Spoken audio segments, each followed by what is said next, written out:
Yeah, what's up mga kaibigan? So ito nga pala yung inihilang natin ngayon, no? Ito yung ginawa natin na reducer. Ayan, yung pinalo-palo natin.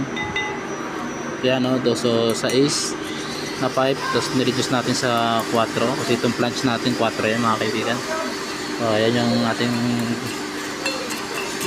tingnan lang natin itong ano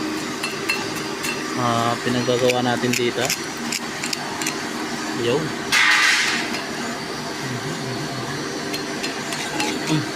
Tigas.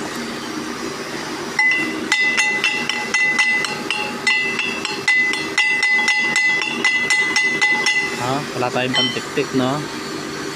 Pero ayan. So yung unang ginawa natin mga tropa, nakakabit na dun. So ayan. Yun ang ating pinagagawa ngayon.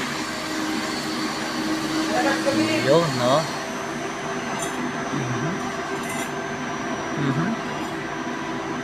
O yun, linis ng kulang mga pre. Meron pang isa yan, so harap likod yan.